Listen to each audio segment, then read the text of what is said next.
Hello there, ladies and gentlemen, Sigval here and welcome back to another video. So, Dark Knight Soul Raids are back and I'm here to show you some fights. Also wanted to release another video today that was kind of all the fights in Heroic 7, the last contract, but YouTube is taking ages to monetize that. It's been vibe checking that video for like 5 hours to see if I can put ads on it, and I'm like, okay my dude, do your work, but you're taking a long ass time.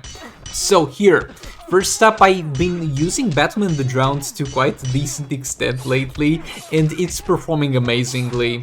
You might be like, oh Sigval, those dot values you're getting are nothing, I've seen so much better from other people. Well, we have a level 6 Dark Melkars, level 8 Joker as Batranks, and level 3 Hand of Zatanna, so already not very high passive stats from the artifacts. I mean, it's higher than a lot of people, but it could go so much higher with the passive stats. And this Batman the Drowned, but more on that because I'll have a dedicated video about my both Drowned Batmans, both on the main account and on the secondary account. It's only gonna be 4 stars with 2 gears. She's only got 2 gears because I didn't drop any more from the or not Arena Vision, the challenge that she had. And on the main account I have only 1 gear, and you'll see that one also. So for a 2-gear 4-star character, using only, I mean, I'm not using only free-to-play artifacts, but most of these are for passive stats. And the Joker as Batrings are gonna give some damage to less of the Battle Laughs, but boy, she does so much damage, and that artifact does not affect her. So you could get the same results here with like 3 Dark Melkars at the amount of stats that are required, and it's just a ton of damage that we're dealing. Like 10 mil per second, considering the minimalistic setup that we got here, is gonna be just insane.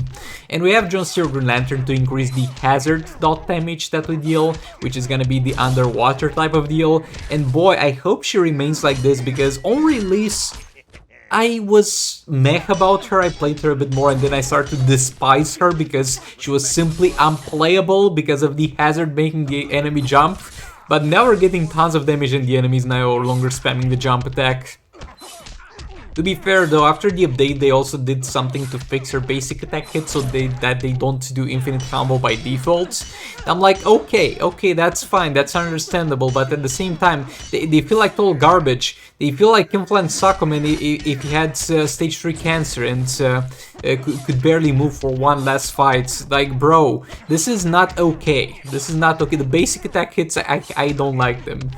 She's just on 0.5 speed, Kim Sakoman, pretty much, and they just don't feel right. They're functional, you can eventually combo interrupt and stuff. It can function normally, but they just feel like such a downgrade and such a slog for Kim Sakoman. But other than that, this team works amazingly, I love it. My Villain Life is only 3 stars, so that's why we can't get straight into final form after using a 3rd special, and we need a little bit of crisis energy to be generated, but for the most part this team is amazing. And yeah, we got to 1.56 mil damage, which is definitely nice. So boss Superman over here, we're going to use Manta with Sir Green Lantern. With this fight, this could have been played so much better, but I just messed up a little bit. So this man will take no dot damage, which sucks ass because most of my teams rely on dot damage, and we can't just drop a League of Anarchy in there. So we can only deal normal damage to him. He's also fortified, meaning that he's got maxed out defense, so we need to constantly keep up the burning on him. So we're going to have the Dark Melkars at level 6 on Raven, level 8 Joker as Batrings on Manta, and the 3rd level Hand of Zatanna on the Green Lantern boy. So here the problem really is that it's so hard to keep both the burning active and the darkness active, because I can't let either of them expire. Darkness is pretty self-explanatory. We let that expire, no more additional damage from Raven. And burning expiration, it sucks because the burning effect can stack. And if we stack the burning effect, it'll keep reducing further and further the defense. So burning basically halves the defense of the enemy, and if you inflict it before it expires, it halves the current value.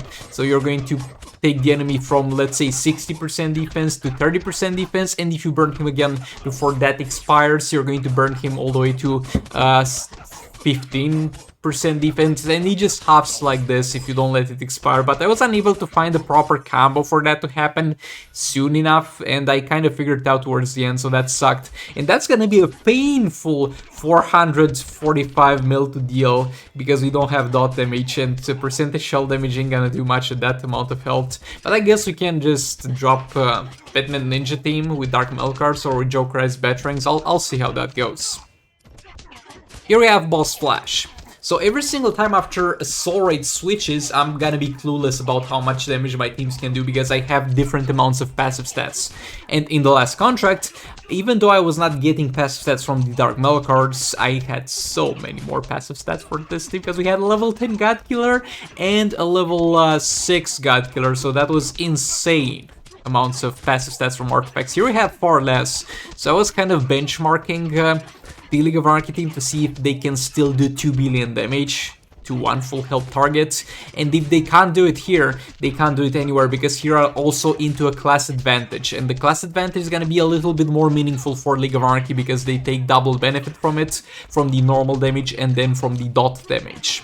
So if we can't kill here, we can't kill anywhere from 2 billion health, but it looks promising enough so far, though it's gonna be a very close one. And we can definitely not one-shot other fights that are not meta-human if this is gonna be a close one, because I played this well. Everything went well in this fight.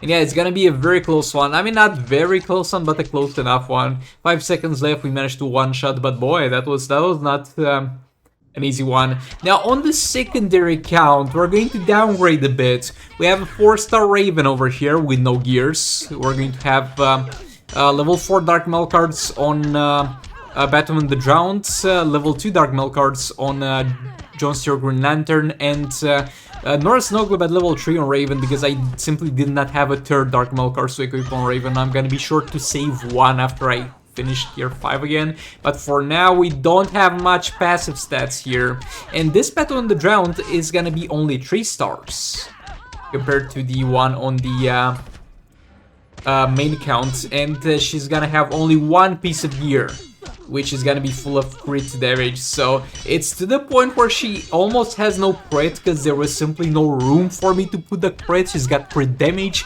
and then she needs to actually stay on the Dark Melkart's area. You'll see as if she tags out, the dot will no longer crit and have significantly lower values.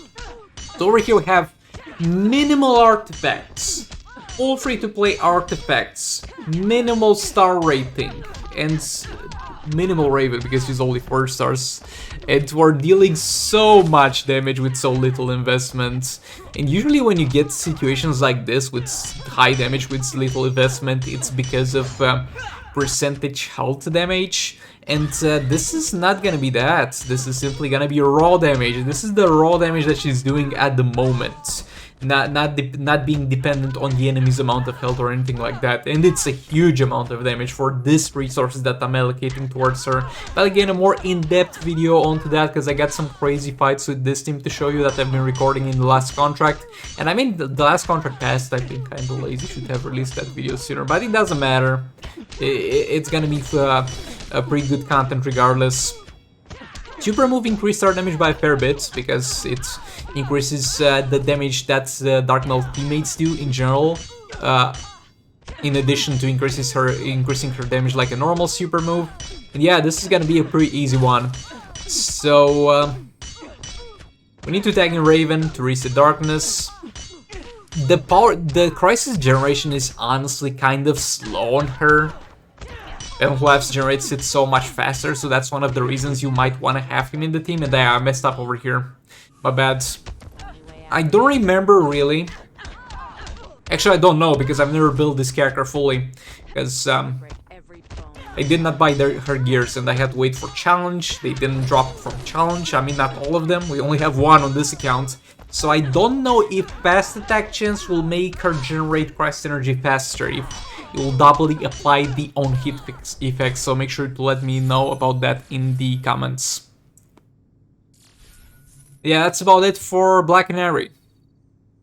Moving on to the next fight, we're going to have Boss Black Lightning here, and here yet again I'm kind of benchmarking my teams on this account as well, see how far a level 4 Dark Melkarts and a level 2 Dark Melkarts can take me.